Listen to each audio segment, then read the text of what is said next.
A Bedouin pearl diver holds his breath and plunges into the murky waters of the Arabian Gulf. When he resurfaces, he is surrounded by a neon-lit, hyper-modern metropolis. For most of the 18th and 19th centuries, the area we know as Dubai was a modest settlement. There were no glass towers or superhighways. The local economy survived entirely on fishing, simple trade along the creek, and the dangerous work of pearl diving. The people of the Al Maktoum tribe and the Bani Yas clan were bound to the harsh rhythms of the desert and the sea, pulling their wealth directly from the oyster shells beneath the Gulf. This was a society operating at the absolute limit of its natural resources.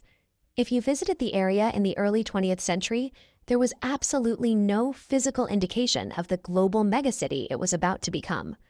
That baseline reality fractured in 1966.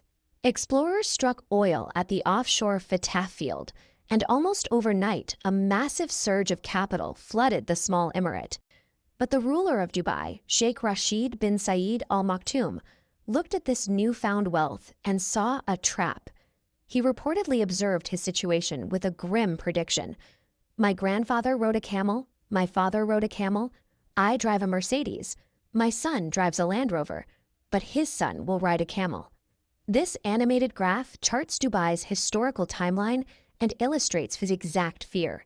When Dubai began exporting oil in 1969, revenues spiked vertically, but geologists knew the reserves were small compared to neighboring Abu Dhabi.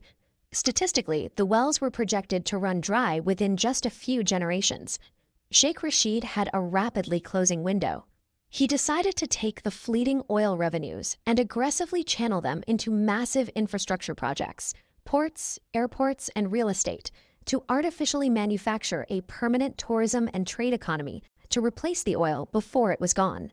The glass towers, the massive malls, and the artificial islands were built out of sheer necessity, an urgent existential race to outrun a ticking economic clock. To build this new tourism-based economy, Dubai needed massive beach resorts to attract international dollars, but the geography was working against them. The emirate possessed only 72 kilometers of natural coastline. This schematic demonstrates their mathematical solution, the Palm Jumeirah. By terraforming an artificial island into a specific frond shape, engineers could exponentially multiply the available perimeter, adding 78 kilometers of new beachfront real estate directly into the Persian Gulf. The ocean doesn't easily surrender its territory. To prevent waves from eroding the sand, contractors first had to construct a 22-kilometer protective crescent. Cranes precisely placed 7 million tons of blasted rock, piece by piece, forming a massive breakwater. Inside that protected zone, dredging ships gathered coarse sand from the seafloor. Using GPS for exact positioning, they sprayed the material in a high-speed arc, a technique called rainbowing, depositing nearly 100 million cubic meters of sand to build the actual fronds. Piling sand in the ocean creates a fatal structural flaw. Dubai sits near a seismically active zone. In an earthquake, loosely packed waterlogged sand undergoes liquefaction. It essentially behaves like a liquid, causing any structures built on top of it to instantly sink or collapse. Engineers utilized vibrocompaction to stabilize the ground. Over 8 months, they drilled 200,000 holes into the new island, injecting high-pressure water and air, violently vibrating the probes to lock the sand into a solid mass. To fix stagnant water, they cut channels through the rock ring, allowing tides to flush the inner waterways. The Palm is the physical manufacturing of a new economic engine, dredged up from the ocean floor to sustain the city's future. As the city pushed outward into the sea, it also pushed upward. Building massive vertical structures in a desert introduces extreme thermodynamic limits, especially when ambient temperatures routinely hit 50 degrees Celsius. When constructing the 828-meter Burj Khalifa, pumping thousands of tons of concrete under that intense heat posed a severe risk. Hot concrete sets too quickly and cracks. To combat this, engineers literally mixed ice into the concrete slurry and poured it exclusively at night, when the cooler, humid air allowed it to cure evenly. This physical transformation happened at a blistering pace.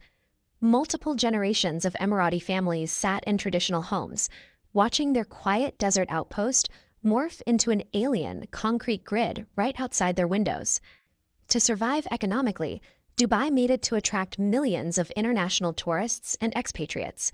But the local population was deeply rooted in Islamic tradition and Bedouin heritage. Integrating the two created an immense sociological tension. The state engineered a social framework academics call controlled openness. They physically and legally partition the city. Beach clubs, international resorts, and specific free zones operate with highly relaxed Western behavioral expectations, while civic spaces, government buildings, and older neighborhoods strictly enforce traditional laws on public modesty and decency. You can see this balancing act embedded in the fabric of the city. Traditional practices like falconry and the rhythmic swaying of al-ayala dancers are actively preserved and funded, operating quite literally in the shadows of hyper-modern financial centers. By enforcing this dual reality, the city managed to integrate itself into the global economy, while shielding its foundational cultural identity from being washed away by the influx of foreign capital. Today, the ticking clock that Sheikh Rashid heard in the 1960s has nearly run out. Dubai's oil production peaked decades ago, and the remaining reserves are steadily dwindling. This pie chart tracks the Emirates' GDP. While oil revenues once dominated, today they account for less than 5%. The void has been entirely filled by the sectors they deliberately seeded: logistics, aviation, real estate, and tourism. Looking at this timeline from 1991 to 2012 shows the staggering velocity of the transition. An entire global metropolis, housing the world's tallest building and busiest international airport, was willed into existence from the sand within a single human lifetime. Faced with a hostile environment and a temporary economic lifeline, Dubai actively engineered an entirely new geography and a new economy to outrun the physical limits of its landscape. If you want to see how other cities use extreme engineering and radical design to fight the forces of nature, click the video on your screen and subscribe to the channel.